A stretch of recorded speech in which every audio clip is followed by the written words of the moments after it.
LDLC, what do you prioritize more? I would have to imagine it's the Azir, right? I mean, Heretics are very clearly thinking about this. They're going to ban away the third. I mean, Yike was giving everybody problems on that Viego, so I don't blame them. With it. I'm going to be very honest here. Even if I see an Ahri first pick, I wouldn't be sad. I feel Ica has been having an extremely quiet game. The mid-jungle duo that we praise so much between Yike and Ica hasn't necessarily come into fruition. I do like the early game aggression with the Wukong being locked in for Yike right there. Now give me a really strong mid laner, a LeBlanc, an Ahri, something that can brawl together with that Wukong in the early game. I mean, the Wukong is just behind his ear and the Sejuani as far as priority for these teams, often banned away. Yike couldn't quite make it work on the Viego, get a little bit more team fight setup than the Viego, which is a bit more of a single target person. Instead, we're seeing the Ornn. We might see the Azir as well, which is such a deadly duo. If you can get to 1-2 items to start team fighting, you know what you can do with that. And you know what? That's the perfect way to set it up, Sam. I mean, Heretics are just looking to team fight from the get-go, from this R1, R2. They're saying, LDLC, you know what? Sure, we've had the upper hand in some of the early games, but we also feel like we've just out-team fought you in Game 3. Let's go for it here in Game 4. For the love of League of Legends, take Aphelios away from Heretics right here. You know, because if it's Ornn and Azir and Aphelios, you've pretty much won the draft right here fully. Is this okay, though? Because now you know you're going to run into Draven. I guess the only issue for Heretics at the moment is they have to pick between their AD and their jungle. I feel like they're more likely to go towards the AD slot out of the two. I feel like Aphelios is much better than the other options that they have showed. Yes, the Caitlyn does outrange the Draven and you can neutralize, but she was stuck underneath the tower. With the Aphelios right here, you can actually get priority in lane with something like an Inferno. Exakix Aphelios is legendary. It's his most played champion of all time, 36 games on it. He's got an 80% win rate. He had been undefeated at the tournament, in fact, pretty much this entire year on the champion. Until last series, it is so comfortable for him. It's Doss's Rakan with it. It's down to the wire. He pulls out the comfort. It's dangerous in the current meta, but it will be into Jack's back to Draven. Now my question is, Ica has had a pretty quiet game. But he has pulled out the Varus. And Caps pulled out the Varus into Larsen's Azir, which forced Rogue to permaban that Varus when Larsen wanted to play Azir. I could play AP Zeri mid, so he's the kind of player who would do it. Yes. But do you do it in a Game 4 where you're about to potentially be eliminated? Can you afford not to? I guess that's the big question, right? I mean, LDLC to me seem like the kind of team this deep into a series that will take the more stable option, but at the same time, if you want to try and catch Heretics off guard, I feel like it would kind of be the sort of pick you would want to lean on. Varus also kind of more of a lane counter, but also kind of does a pretty good job into Draven, just because you can outrange him. But also because if he's just sat in mid lane or attacking with the axes, you always know where he's going to go, so you can just send out the Chains of Corruption. It's a very easy target to land on. Heretics going at, you know, kind of lane counters to what they have in both solo lanes right now. Personally, I don't like Ahri, but, you know, I'm sure Nymeria is in the back room cringing at that. It's an Ica special. It's an Ica special, though, right? And LDLC just going towards two junglers that they don't want to have to deal with because they've already got their Wukong locked in. What would the next option maybe be? I think you want Jarvan. Yeah, Jarvan would probably be the next best thing. Jarvan's been on it. And now they can just very happily sit here, go towards Blue Resource champion still. I think maybe you're looking at Xin Zhao if I had to take gander at it. Bad shout. I mean, is the Poppy's banned? I was about to say Poppy, but given I realize it's actually been banned, so I can't actually use I feel like right here, you take your support, either Leona or Nautilus, do pretty well into the Rakan. You can lock down the Rakan and actually progress. This I like! This I like! Because next to the Draven, you've put a kill support in lane. So if DOS overextends on that Rakan, there is kill potential coming down from the Jack Spectra. Do it. The true damage. If this goes down, I like it. It's something like a Varus, like a Xerath, something like an outrange Azir, and perma shove him in lane, which will then allow Yike the freedom to roam them up and actually try and make plays. There it is. Yes. Let's go. And I mean, just thinking about the follow-up, right? For me, even though Rakan, not the best champion inside of this meta right now, typically a lot of enchanters, I think the amount of setup that you give to this Vel'Koz from Cyclone plus that Rakan follow-up could absolutely be huge for finding snap engage team fights. Do you Nocturne this? Because Nocturne, yes, you do. Nocturne plus Ornn plus Immobile mid and bot lane. I guess kind of what Semi, but I feel like the Nocturne armor would have had so much just, I mean, it induces paranoia. What I'll say though is considering how important the early game has been, Vi is more useful pre-6, and considering how much both teams have looked to ensure invades are happening, I can understand why Vi might have been the option. A little bit safer, a little bit more fighting. but 2 drafts here. One for Heretics is a bit more stable in the current meta, but has a lot of their comfort on the other side. We asked for something a little bit more special out of Ica. It wasn't the Varus. It is that Vel'Koz, though. And more importantly, both teams have a bunch of engage and disengage. When it comes on the side of Heretics, you've got Leona, you've got Vi, you've got the Shuffle from Azir, you've got the Ornn ult, which is one of the most perfect engages because it's not committal. You can just pop it, you don't have to be in anyone's face. You're out of danger. On the other side, you've got Ragnar on the side, you've got the Cyclone from the Wukong, you've got Rakan engaged as well. There's so many tools on both of these teams. This game is just about to get so freaking bloody from the get-go because this is going to be the first time for Heretics where that bot lane prio will not be theirs. What I sense right now is a game that is not going to be as slow as game number 3. I think as far as the lane matchups go, I look at Heretics and I say you've got agency in just about each lane. How are you going to use it? I think after a couple of levels, Ica will probably start to take over a little more autonomy there, and that's probably an angle that dramatic zoom in on the Vel'Koz. I know. There you go. I mean, it's a pick you don't get to see often. I mean, it's such a weird pick in the sense it takes such a lot of work to master the champion, and it really is often left as a kind of niche counterpick. We've known for years that people like it into Azir. Very few pros have pulled it out because it does take a little bit more work to get to the mastery point on it. Ica's decided this is the time, this is the moment. Will it work, though? Also pulling something like a Vel'Koz into Ornn, Vi, Leona. It's risky. Your positioning is gonna have to be nothing short of stellar because you misposition, you step too far forward, you get caught by any of these champions that have so much to see in their kits, you're most likely gonna end up going down. So right here when it comes to engage and easy access tools to the backline and to start in the fight, I think Heretics have more than enough for themselves. Lethal tempo match both AD carries, but important to note, it's the Comet, of course, for Ica, no real surprise, but he has gone towards the Ghost second. I think like another summoner spell or something like a spellbook, which I suppose you could do on the Vel'Koz, wants the additional mobility to try and stay alive because a Vel'Koz without a flash is a very gankable target. And you look at the amount of CC. The level 1 wards come down. They've been so potent for both teams when it comes to scouting out what's going on in the enemy jungle and setting up for those invades. I really want to highlight this. Yeah, DOS, I think, just about gave the XP to both Ica and XKick. So Ica's going to have level 2 first on the wave in mid lane, and that could definitely play a bit of a part in how things could play out there. Also, real quickly, this is the first time that the LDLC bot lane should have priority down bot, which means that Yike, for the first time this series, is pathing towards them. He actually wants to meet Bluers or towards that bot side of the map because he should technically have his bot lane pushing towards that bot side, but because Whiten moved in. Here we go. Ooh. Level 1 play, but they've got a battle down to try and keep XKick alive. Takes a bit of a chunk, but won't pop anything more for now. The health par lead, though, for Heretics, and that might actually allow the level 2 early. The fact that Whiten sneaked himself into the third bush forced XKick to not step far forward, to try and hit the caster minions at the back, which allowed Jack Spectra the perma-shove onto this wave, which allowed them to hit that level 2 first after the next, there you go, after the next minion dies. So very well played by Whiten right there to get that priority in the bot. Yeah, and Yikes even skipped his wolf camp because he saw what was going on down here and is maybe anticipating Bluerzor to be here for the crashed wave or something along those lines. You can already see the defensive ward above the blue buff tower by the Tribrush just to get early scouting. He's going in, he's already pinged it. You can already see, yeah, Bluerzor is making his way towards the red buff, expecting that Yike was potentially going for a full clear. Really smart from Yike to just to adapt his pathing to what's going on the bottom side. However, it looks like this play is still going to go down and all of the vision is here and they should have a sneaky suspicion of whereabouts Yike could be. He's going to walk over the wards now, however, and Heretic just have complete control of the bottom side of the map. They don't have a wave though, so LDLC should technically feel safe playing underneath their tower. They're thinking about at least trading on some of those Krugs. Won't quite happen here. That one ward over the wall, doing a fair amount to keep some of the vision up, and Jack Spectra is actually the one that's being donated those small Krugs.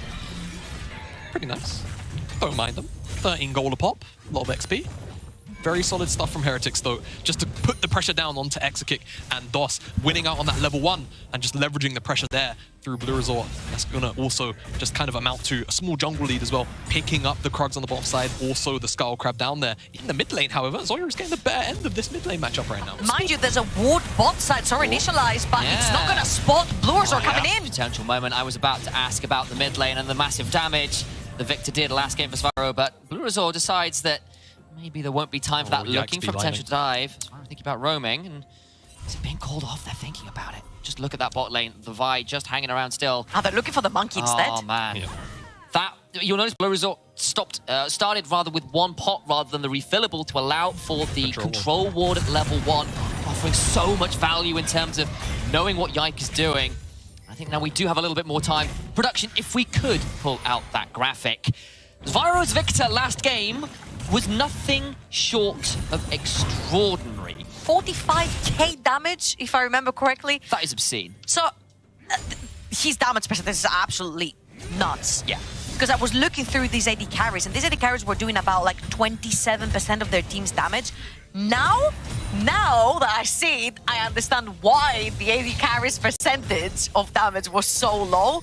Because when people like him pop off on picks like Victor that scales so well into the late game, gets so much poke and damage down into these late game fights, this is how you buff up your damage percentage numbers. And he was a pivotal factor as in why Heretics were able to pull off that last game. And you know what champion also deals a lot of damage? Azir, when he can basically hit everything. I thought you were now. going to say Aatrox, but... It's banned. It's not here. It's banned. It's not here anymore.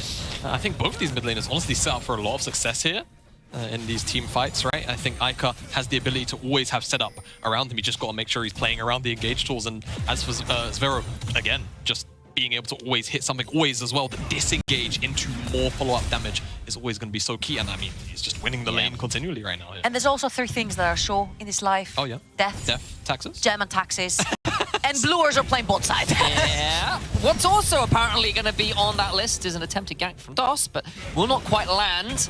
Spyro, though, whether we pop the flash did indeed, so we'll be down the summoner. Potentially a deadly thing to do when level 6 coming up for this Vel'Koz relatively shortly, and Life Form Disintegration Ray does make Azir's life pretty challenging. Yeah, it does. Just being able to sometimes toss out the cooldown just for the sake of chunking out the Azir, just because, is always very, very powerful.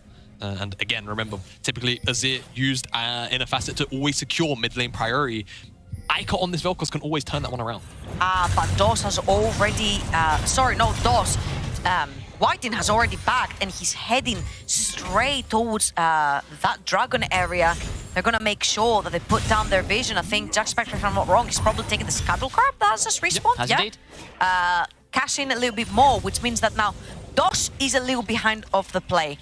Leon already has boots. She's got a health crystal right there with her as well. She's bought a new control ward to put down into this bush. So Whiting right now is at a pretty good position to try and play towards that bot side of the map. Potentially pull down your jungler who's clearing the tops of the map. He's gonna end up towards that bot for Blue Resort, very close to level 6 as well, and try to get that tempo worth from your Leona. Yeah, I mean, after how much work the Dragon got done in the last game, the priority on it wouldn't feel too bad at all.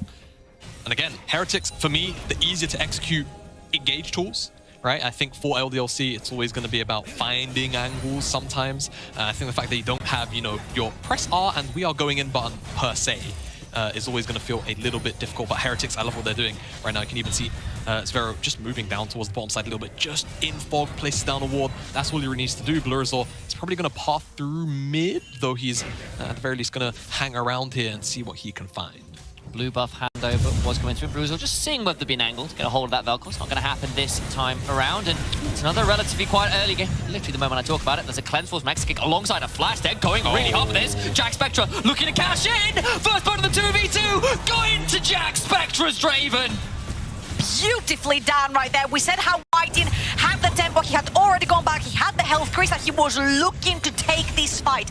That 1 HP crystal meant that he could go further deep into this 2 versus 2 and take all the damage for himself. They blow both summoners on execute. They cash in onto Jack Spectre. What a wonderful early game again for the bot side of the map of Heretics. And the ramifications already coming in across the map. Blue Resort takes away the red buff. Could have even gone towards the Raptors. Decides, no, I'm going to go through mid, hit level 6. And now they're actually going in towards the Herald, which was going to be the cross map for LDLC. Again, this replay here, really nice from White. Just goes in, the cleanse, and waits for the ignite after that, so that doesn't get burned away. Jack Spectre says, oh, nice, I can chase down. The initial Daybreak stun comes in, and it's just an easy cash in 450 gold. Oh, that kill, not too shabby at all. And now, Heretics make it through to the top side map when they're on Herald. Also, Jack was again, forced off. Whiting is ahead of the play again because Exakick died in the bot lane. That meant that you can allow Jack Spectre to sit in the bot lane alone, which allowed Whiting to roam through mid all the way to the top, secure the Herald with numbers advantage for the side of Heretics. Beautiful macro through these fights, and Yike is on the wrong side of the map.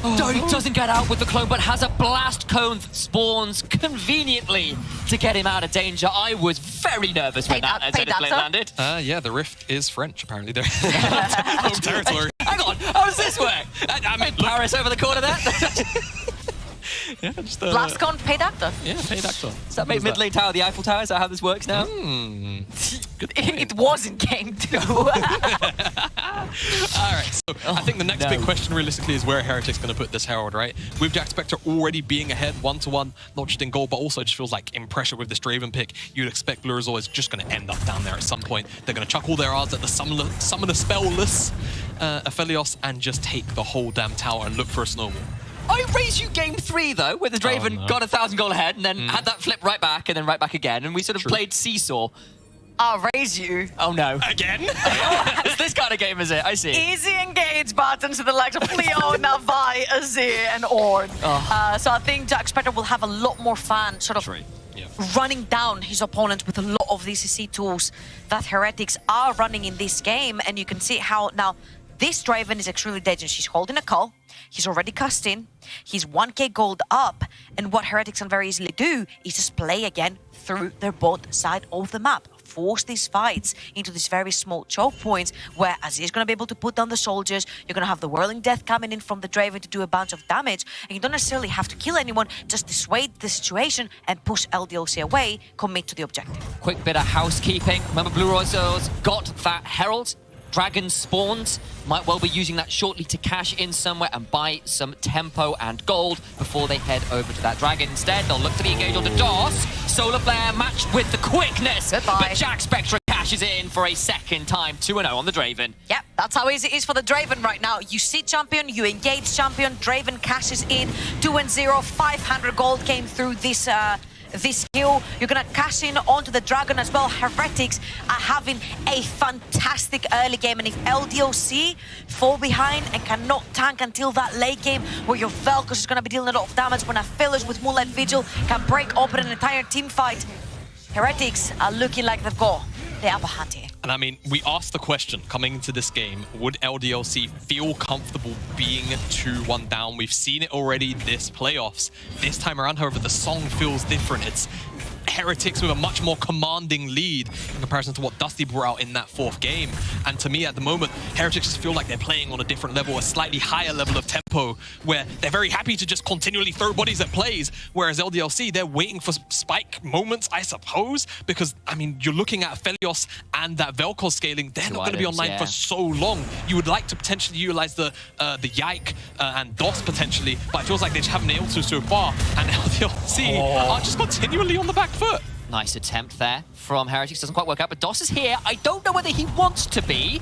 Does miss out on that dodge, but look who's over the wall. Whiten looking to punish! Not quite working out. That battle dance is buffered well enough. Whiten walks into a decimating smash and decides he does not enjoy it. Ragnar continuing to step forward, looking to try this one out. But look at the other side. Blue Resort in a 1v3. The life form disintegration. We're doing a lot of work, and maybe Heretics have overstepped over the wall. They think you're going.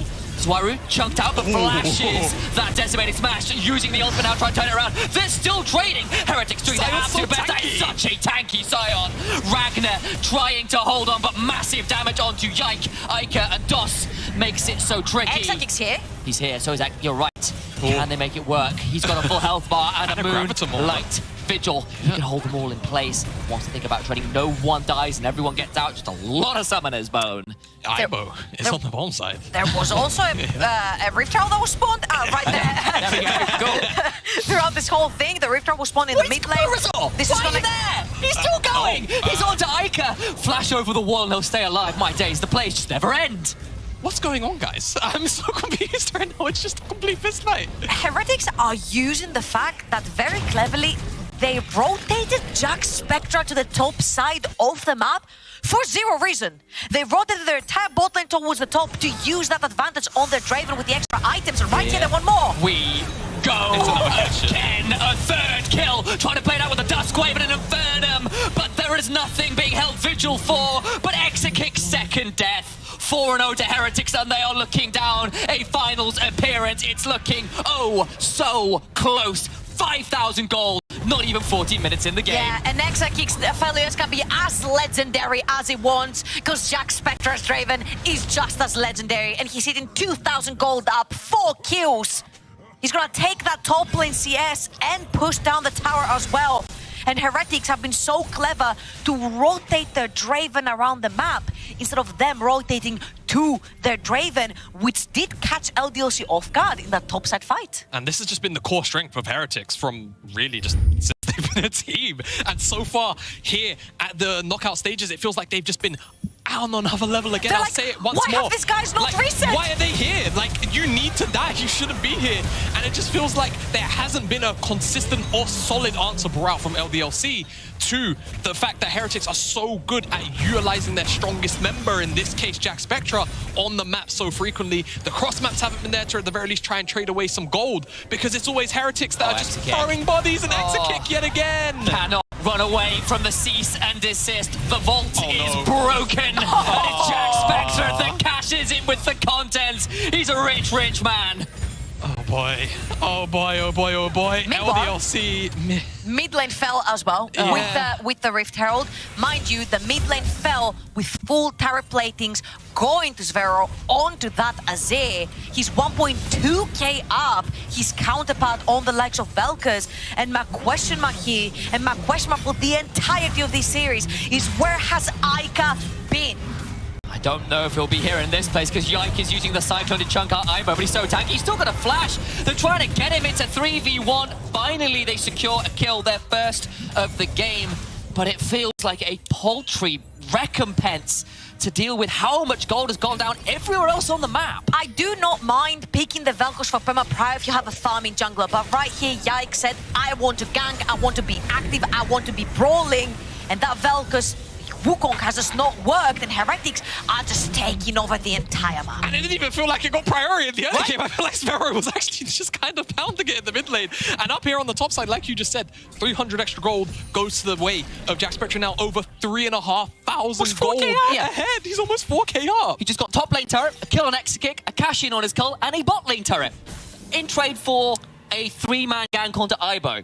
I can only imagine what the LVP stream sounds like right now from the caster's point of view, because this is just, it's the first time in so long that the Spanish teams have, or the Spanish region rather, could probably feel a little bit of hope. And right now, 6,000 gold up, 2-1 up in the series, you have to imagine the elation. A reminder in spring, LVP disappointed. Giants this tournament, somewhat underwhelming as well. Heretics, people were sleeping on them. They came into the quarterfinals and it was like, well, it should be UOL. They should be destroying this. They came out 3-2. They're into a series against the LFL first seed, the team that nearly went undefeated in spring, nearly went undefeated in the LFL this summer, were coming in supposed to dominate the tournament, and they are living up to their namesake. They are the Heretics. They are putting the order, the thoughts, the preconceived notions we had to the sword, and in what a fashion to do in this game. Oh no. I'd be so afraid. How aggressive is Blue Resolve feeling? Not that aggressive quite yet.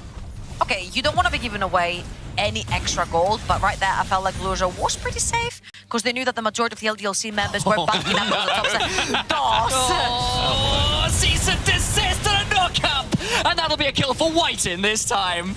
Now Heretics, they can just push towards the mid-tier 2, take this one up, 18 minutes on the clock. Yike. Vigil! Cyclone onto 4! LDLC! Is this the move they're looking for? The life forward disintegration wave will be stopped. Ivo trying the best he can, so much low HP on Blue Resort. Swaro throws down the Emperor's Divide. Yike is just about alive, and Ragnar is a massive frontliner. Do again, Exekick hopping forward. Crescendo and a Severum misses the moonshot. Swaro will have a he's out. Flash away. Will not need to use a Shifting Sands and the Conquering Sands. Only one dies, but it was Jack Spectra. That was your best case scenario fight that you could see if you're LDLC. The 4-man Moonlight Vigil in a 4-man knock-up, and Ica getting a perfect. Oh, Ragnar is chasing, but there's more members around. They'll try and lock him up. Blue Resource there, but DOS is coming over. This is so low health bars. He has used the W, but there's the quickness. And they'll try and bring it down with it, but no. The Vaultbreaker keeps him away. So much damage coming through. Everyone's coming. Jack Spectra's respawned. DOS has got a stopwatch, but it will not buy enough time. The timeout's over. And it turns out the referee is playing in favor of Heretics. Massive knock-up onto Ragnar, and the Scion will die once more. Not enough time in the world for LDLC right now, and it feels like they are on the biggest timer you could be on. Heretics are stomping through LDLC in game number 4, and it's just another overstep from LDLC, desperate to find a way back in. I've just got question mark pings all over the map. I'm like, you cashed in where you took so many summoner spells from the side of Heretics. Go back, reset, buy items with whatever in the world you got off of the map, and then try to reset and repeat. Try to find again that perfect case scenario where you get so much CC onto members. Big ult from Ica, try to bring them down. But it wasn't the case. They overextended. You only have a Rakan and a Scion. How much damage can you dish out? They know that Ivo is there. Not that much. Yeah, I mean, did you forget that people respawn as well? Yeah, I mean it just doesn't make too much sense. Watch DOS here. It's literally record scratch. I'm wondering how I got here with the stopwatch. You're probably wondering how I got here. Flashback. Like, yeah, I mean, realistically, DOS, Ragnar, you understand the thought process, right? It is just pure desperation at this point, but you can't overstep and just give over more gold that you just about clawed back. But not only that, of course, like you were saying, Trouble, the summoner spells, you could have looked for something afterwards, maybe. And now with that, they lose so much tempo and they kind of just hand it all back to Heretics in full control. Now, very importantly, I think the best Moonlight Vigil that Exaking can dish out right here is probably going to be with Gravitum, allowing Yike to reach that backline when Heretics are all bunched up might be your chance. That was how it happened previously in that choke point. That's how Yike reached that backline. I feel like Exaking's Gravitum right here, his ult right here, might be pivotal for his team. Until he hits Infinity Edge, it has to be the utility ones, unless you're really looking at a massive clump. The Baron's being slid up because Heretics just know, if you come and check into us, we will stomp you. And right now, I mean, LDLC don't seem to care, they're going for it. Yikes, trying to get the backstab, we'll go over the wall. Exakick is deleted. The Emperor will stick him in his grave. Yike, though, doing so much work. The life form disintegration wave gets one, but it's not going to be enough because Jack Spectra, of course, is Jack Spectra. Deletes just everyone. Ragnar respawns, and he goes right back down into the grave. His passive means nothing. A flash forward for a triple kill, a Zoe emote, and a Baron to Heretics, who are eyeing a finals appearance versus BDSA. So close, but so far from LDLC in this team fight. You almost have to feel bad for them, don't you? So much damage finally comes out from the Vel'Koz, but it's just not enough. Exakick is shuffled back in, and there's no follow-up damage from LDLC. Heretics, they're waiting to take down this Baron for Zyra, and they're going to get it, and now they can push to look to end the game. We said the most important thing was going to be that Moonlight Vigil from Exakick with the Gravitum sticking people down on the floor so Yai can have that entry into the backline. And unfortunately for LDLC, Exakick is the one who dies first. And even though there's a bunch of damage coming in from Wukong, there's a bunch of damage coming in from that Vel'Koz, that 6k up on that Aphelios Draven is shredding through even your tanks. He's over half his team's gold lead, and they're 10,000 gold ahead. Now, let's look at this again, because of course Heretics want LDLC to run into them because they have so many tools to engage into the fight, but Exakick getting executed instantly. You see how much damage actually Ica was able to dish out in this fight, and that's just the Vel'Koz with 1.5 items. He doesn't have much. And then you can just ignore Ragnar in the backline because he's not dealing too much damage. He's not very dangerous. He's just very tanky, and just decimate everyone else from LDLC that is dangerous. But now, Jack Spectra's flash is down. 600 gold bounty on him. Can you find the angle to execute him and start cashing in some gold? Eyes, of course, onto the Dragon Pit. We'll notice that soul point went down in favor of Heretics. Another win condition online. And you're right. Jack Spectra without the flash could be a target, and of course Ica very close to winning that team fight with a massive damage to the life form disintegration rate, but the gold lead's so massive at this point, I just don't know whether it's enough. Very, very scary there for a second. I know, I was just wondering. But Heretics, they're doing a really good job spreading the Baron across the map. 4 on the bottom side, and Blue Resort kind of just chilling out in the mid lane because he can always kind of get there relatively fast between the ult and the Q. Go. Moonlight Vigil goes wide. Big knockup. And the Core of the Forge God comes through. Knocked over 4 members. Blue Resort with a cease and desist. And the Emperor's Divide comes out straight afterwards. Shurima ascended. It turns out it was from Spain all damn long. Nowhere to go. LDLC crumble. And their run ends here.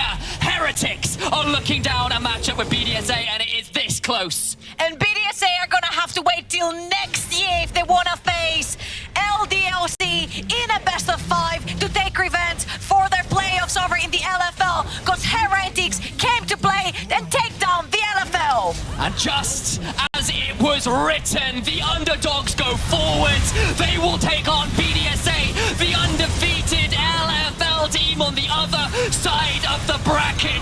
They joined the LEC this year. Heretics join them next year. It'll be a clash of titans, and they are so desperate for the silverware. The storyline is writing itself. Heretics are trying to win the highest honor